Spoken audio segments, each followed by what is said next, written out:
Shein suppliers still working 75-hour weeks, report says. Here's a summary of the article. Workers for some suppliers of Chinese fast fashion giant Shein are still working 75 hours a week, despite the company promising to improve conditions, a report suggests. According to the group, who interviewed 13 employees from 6 factories in China supplying Shein for its latest investigation, excessive overtime was still common for many workers. Shein told the BBC it was working hard to address the matters raised by the Public Eye report and had made significant progress on enhancing conditions. Shein's code of conduct for its suppliers states that workers should not work longer than 60 hours a week, including overtime. In its response to the latest report, Shein said long working hours in the sector were a common challenge that brands, manufacturers, and other ecosystem players must work together to address. We are actively working to improve our suppliers' practices, including ensuring that hours worked are voluntary and that workers are compensated fairly for what they do, and also recognize the importance of industry collaboration to ensure continuous improvement and progress in this area, it said. Shein told Public Eye that suppliers were required to ensure they met local laws and regulations governing wages and working hours. This post received a score of 2,400, with an upvote ratio of 95%. Here are the top comments in response to this article. Those $10 fast fashion dresses are not going to make themselves. There is no scenario in which fast fashion is not exploitative. Either exploiting humans and/or nature. It's terrible from every possible angle. Besides exploiting workers and resources, it also creates a massive waste stream with few practical recycling options. Yeah, but think of the shareholder profits every quarter. They need those G5 jets, you monsters. Greater than Shein told the BBC it was working hard to address the matters raised by the Public Eye report and had made significant progress on enhancing conditions. Our suppliers are still working their employees 75 hours a week, but they've now promised them all a pizza party at the end of the quarter, so job done. No, they promised a picture of a pizza party. You've had your slice, now back to work. The Sheining. Very good.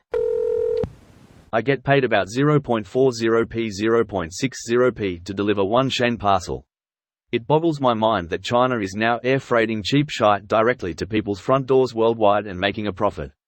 People buy an EV to be green, then buy 4 hairbands sent from China. We live in such a wasteful world, buying a lot of cheap crap, it's sent across the planet and then binning it after a few uses. I'm sure this is a stupid question, but why? If they are paying hourly, and they don't have overtime, it works out to be the same. Salaried staff get crunched in some places, and American healthcare being through your employer leads to fucked up situations, but what's the advantage to overworking people here specifically?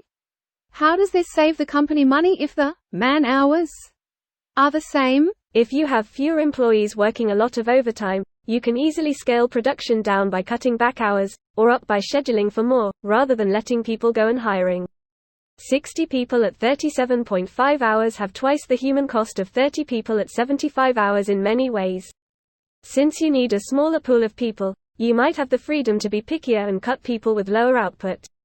If you set a 40-hour work week, suddenly everyone gets paid twice as much. Greater than squeezing workers like lemons for all they've got. There is no downside to this cause. When they drop dead, you just replace them. At least when it is unskilled work. Some turnover is okay because you can technically get higher output over a shorter time by basically bleeding their physical capital. As someone who enjoys thrifting, Shein is the bane of my existence. You look through the racks and see something that looks interesting only to touch it and it feels like it's made of paper, then you look at the tag and of course it's Shein. I don't understand why people buy this stuff. Like, do you see a dress or like a dress shirt for $5 and think, oh, that's a good deal, I bet that's going to be a really good piece of clothing. Their clothing is a literal waste of resources made by basically slave labor, and now it's all ending up at thrift stores where no one is buying it, so it will just end up getting shredded or worse, thrown in the trash. Stop buying Shein, Forever 21 or any other fast fashion garbage clothing brands. This video was automatically created by Reddit to speech. The article and comments in this video were selected from Reddit according to their upvotes, and any paraphrasing was performed by smmry.com, without any human intervention.